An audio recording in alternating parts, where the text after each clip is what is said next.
On the campus of Chico State, the Environmental Engineering Lab is located in Langdon 205. It was created when the building was built back in 1963, when environmental engineering itself was quite a bit different. The origins of environmental engineering are in wastewater treatment and drinking water treatment, and that's what this lab was built to study. Since that time, the field of environmental engineering has changed dramatically. We've gone from a group of scientists and engineers that are solving water and wastewater problems to not only doing that, but also managing all kinds of environmental issues, from hazardous waste spills to waste containment. Despite the advancements in the field, the lab has, for the most part, been stuck in the 1960s without any major upgrades since it was built. With that said, there are obviously a lot of areas that could use improvement. Here's engineering professor Jackson Webster with a few. We have a lot of visions for the room, so all of the furniture we'd like to replace. These cabinets haven't been touched since 1963. We'd like to have chemical resistant tops on all of our benches. These have certainly served their useful lifespan. Along this wall, we'd like to just have cabinets. Here we can store supplies for experiments, our glassware, bottles, all of the things that are kind of cluttering up the lab right now, along with the new furniture and benches and workspaces for the students.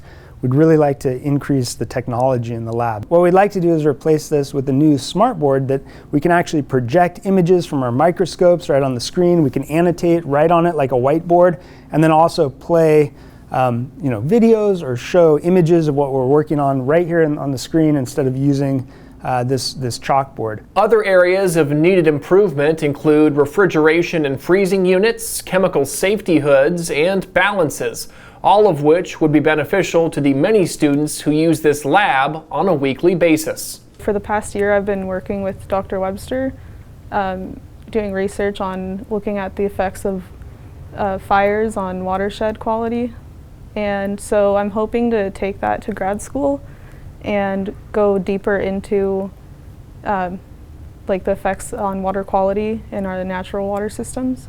So having more equipment and different instruments definitely adds to the experience. So for some of the analysis that we're doing, we have to send it over to other labs because we don't have the equipment to do it. If we decide to go to graduate school, those labs have really advanced equipment, and going in from a lab like this in Chico, which has really outdated equipment that would only really work here, we would have to go through the learning process once more at a new facility.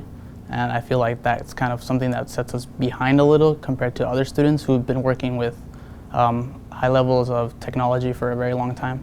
However, one big upgrade has already arrived in the form of a brand new ion chromatography system, thanks to a big donation from the APWA Sacramento chapter. It allows us to measure anions in water.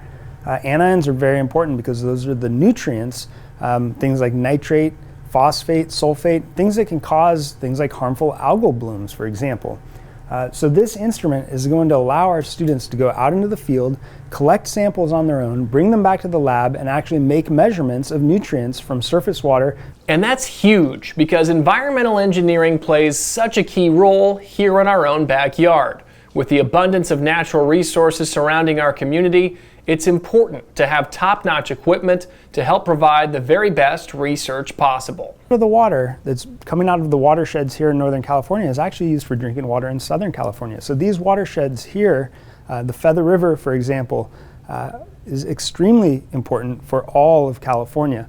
And we're really the stewards of this landscape. And so what happens in our watersheds, whether that's wildfire, whether that's contaminant transport from agricultural lands or urban runoff, all of that ends up in water that's being used literally by millions of people downstream. So we are really at the interface of the source of the water and the distribution of that water to millions of people. In conclusion, environmental engineering is an incredibly important field, especially here in our region. And with updated equipment and technology in our lab, Chico State could be at the forefront of the field for years to come.